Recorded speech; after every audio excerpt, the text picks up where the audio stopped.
England India జట్ల మధ్య test series June 20వ తేదీ నుండి ప్రారంభం కానుంది. ఈ టెస్ట్ మ్యాచ్ కోసం ఇరు జట్లు కూడా ఇప్పటికే ప్రాక్టీస్ ప్రారంభించి తమ అస్త్రాలను సిద్ధం చేసుకుంటున్నాయి. ఇదే క్రమంలో భారత జట్టు ఇంట్రా స్క్వాడ్ మ్యాచ్ కూడా ఆడుతోంది. కాకపోతే మీడియాకు కానీ అభిమానులకు కానీ ఎవరికి కూడా ఆ మ్యాచ్ కు అనుమతి లేదు. అందుకే ఈ మ్యాచ్ కు సంబంధించిన అప్డేట్స్ ఎక్కడా కూడా బయటపెట్టడం లేదు. ఇంగ్లాండ్ జట్టుకు ఇండియా వ్యూహాలు తెలియకూడదనే ఉద్దేశంతోనే ఆ ఇంట్రా స్క్వాడ్ మ్యాచ్ వివరాలు బయటపెట్టకూడదని జట్టు యాజమాన్యం భావించింది. ఇక క్రికెట్ విశ్లేషకులు ఈ టెస్ట్ సిరీస్ పై కీలక విశ్లేషణ చేస్తూ ఆటగాళ్లకు కీలక సూచనలు, సలహాలు ఇస్తున్నారు. ఇదే క్రమంలో దిగ్గజ క్రికెటర్ గవాస్కర్ కూడా టీమిండియాలోని ఒక యువ ఆటగాడికి కీలక సలహా ఇచ్చాడు. గవాస్కర్ ఏమన్నాడంటే, ఇప్పుడు జరగబోయే ఇంగ్లాండ్ టెస్ట్ సిరీస్ భవిష్యత్తు టీమిండియా స్టార్లను డిసైడ్ చేయబోతుంది. అందుకే ఈ సిరీస్ పై అందరికీ ఎక్కువ ఆసక్తి ఉంది.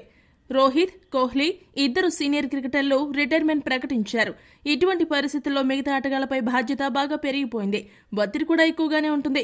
కాబట్టి ఆ ఒత్తిడిని తట్టుకుని జాగ్రత్తగా ఆడుతూ ఇంగ్లాండ్ పిచ్ పరిస్థితులకు అలవాటు పడి ఆడడం చాలా ముఖ్యం. ఈ సిరీస్ కి ముందు ఒక ఆటగాడికి ప్రత్యేకమైన సలహా ఇవ్వదలుచుకున్నాను. అతడే జైస్వాల్. ఈ యువ ఆటగాడిలో మంచి బ్యాటింగ్ టెక్నిక్ ఉంది. అద్భుతంగా ఆడగలడు.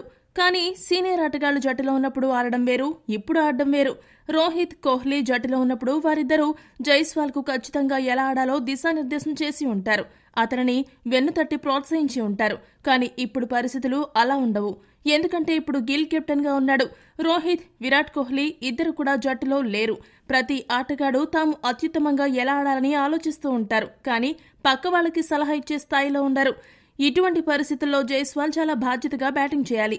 జైస్వాల్ బాధ్యతగా ఆడుతూ దూకుడు తత్వాన్ని కాస్త కంట్రోల్లో పెట్టుకుని బ్యాటింగ్ చేయాలి.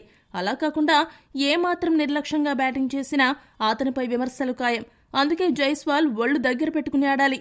నాకైతే ఈ టెస్ట్ సిరీస్ లో ఎవరు బాగా ఆడతారు, రోహిత్, కోహ్లీ స్థానాలను ఎవరు భర్తీ చేయబోతున్నారో వేచి చూస్తున్నా అంటూ గవాస్కర్ తన అభిప్రాయాన్ని వ్యక్తం చేశారు. ఈ వీడియో కనుక మీకు నచ్చినట్టయితే లైక్, షేర్, కామెంట్ చేయండి. మరిన్ని స్పోర్ట్స్ అప్డేట్స్ కోసం మా ఛానల్ను సబ్స్క్రైబ్ చేసుకోండి.